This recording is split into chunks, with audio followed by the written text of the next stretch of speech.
Tani emrat nuk kam si t'i di, se s'kam qenë ato struktura dhe nuk as jam përdjekur nga ata vetë. Vetë nuk jam përdjekur nga ata. Po kam parasysh këngëtarin Sherif Merdani bie fjala. Një këngëtar i shkëlqyer, një njeri në punë të tij, një mjeshtër i këngës, e morën e futën në burg shokët e tij. Tjetër, kemi atë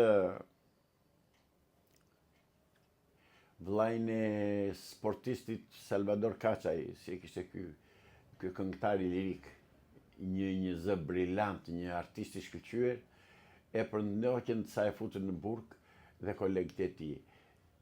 Ishte një shoqëri dhe një strukturë e shtetit që nuk linte molekull të shoqërisë shqiptare, pa kontrolluar, pa survejuar, pa dhunuar dhe torturuar. A ka pasur këngëtarë të tjerë përveç Parashikit Simaku? Ka deklaruar Alida Hisku. Ka deklaruar vetë.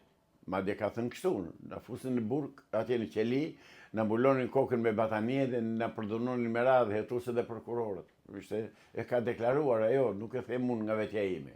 Dhe ata s'kan marrë përgjigje, ata s'janë dënuar, ata nuk kanë dhënë llogari, sepse akoma janë në pushtet, akoma janë në strukturat e shtetit shqiptar, në mos vetë ata që kanë qenë të rinj, pasardhësit e tyre.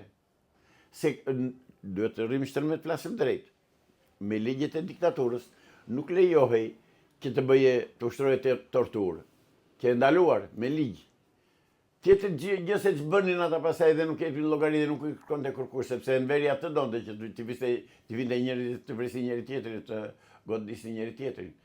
Por me ligj ndalohej, ndërsa këta kanë shkelur ligjin dhe se gjë ja aty ke. Absolutisht asnjë gjë s'ka ndryshuar. Dhe janë po ata oficerë dhe hetues të sigurimit të shtetit që kanë bërë ato krimet, qoftë tek arti, qoftë tek kultura, qoftë tek sporti, pse harruam atë Kondo, si e kishte ai peshngritësi, Anastas Kondo? A ishte kjo përndjekje që u bë para shefis që u detyrua që të largohej nga Shqipëria? Padyshim, padyshim. Iku nga sytë këmbët. Shqyr që u liruam, shqyr që shpëtova nga se nuk ka të merë më të madh, nuk ka të merë më të madh për një grua se sa të përdunohet sistematikisht nga njëri të cilin se shëdot, por s'ka nga jam ban. Dhe ajo këtë gjë ka deklaruar, e ka thënë. E kemi thënë dhe personi që ka torturuar, se vlen më para qena, se s'do merrim me të vdekurit. Dhe t'jep llogari ku ka shkuar. Por që atë e ka torturuar, pa diskutim.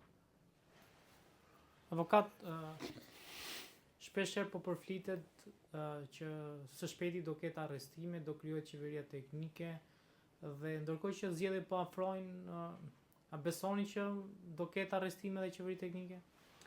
Tash ashtu sikur se të gjithë qytetarët e tjerë të Shqipërisë, edhe unë besoj në deklarimet që bën profesor Pullum Pilinci në media, që do bëhen arrestime, do të merren pronat, do të shpërndahen shqiptarëve, do bëhet qeveria teknike. Shpresoj që se kohë ka akoma, se pardje u shkri parlamenti. Kështu që janë të tëra kushtet dhe të tëra mundësit, tashi që qoftë që të bëhen arrestimet, qoftë që të bëhen sekuestrimet, qoftë edhe të ngrihet dhe të shpallet qeveria teknike. Avokat, a besoni që partitë e vogla do kenë mundësi të marrin ndonjë deputet? Jo. Partitë e vogla ose partiçka, siç e kam quajtur unë në mënyrë të përsëritur, nuk do marrin, nuk do kenë përfaqësues të tyre, sepse janë të tëra ose mund t'u japin nga një kock këta të dy të mëdhenj, partitë e mëdha, mund t'u japin dhe atyre nga një kock që të thonë ja u përfaqësuan dhe të vegjël për të treguar që këtu ka pluralizme dhe ka pjesëmarrje të gjerë.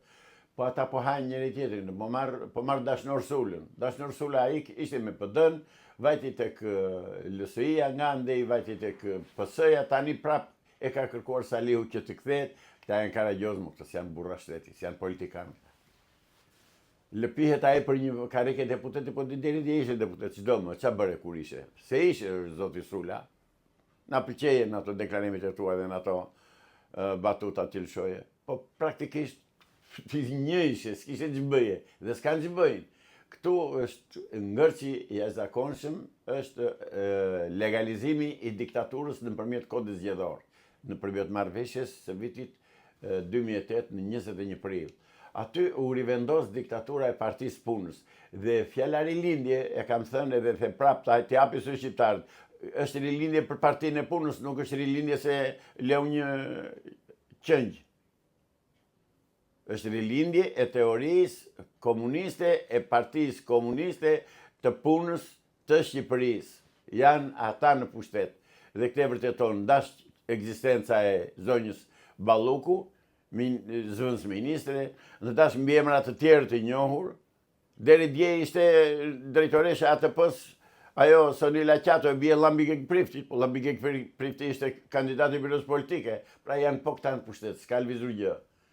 Dhe për këtë kërkojnë qytetarët shqiptarë dhe më kapin për ditë për xhakete, avokat ke deklaruar i do bëhet, qeveri teknike do bëhen zgjedhje. Më duket dhe mua sikur e kam thënë unë këtë, unë nuk e kam thënë nga vetja. Avokat, a ka ardhur koha që në Shqipëri të bëjë i detyrueshëm shërbimi ushtarak dhe a kemi kapacitete ushtarake për të mbrojtur veten nga armiqt? Heqja e shërbimit të detyrueshëm ushtarak. Qarmatosja e Shqipërisë në mënyrë të plot. U qarmatosëm. U eliminuan, u zhdukën shkuan për skrap avionët, kemi pasur 150 avionë, ne s'kishim pak. Ishte një fuqi e konsiderueshme ajrore në zonë, në Ballkan. Kemi pasur 1100 tanke, u zhdukën.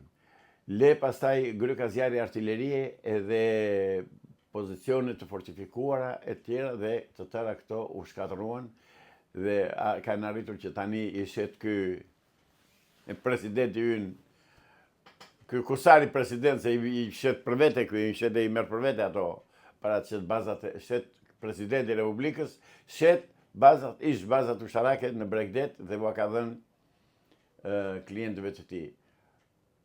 Që ka ardhur koha, ka ikur, jo ka ardhur.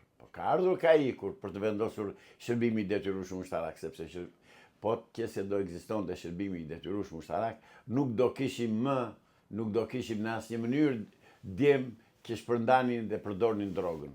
Se 2 vjetë ushtri të sjellin terezi, nuk ka disiplinë, nuk njohën jetën, po s'bëre, thoshin përpara pleq në vendin tonë, thoshin kështu.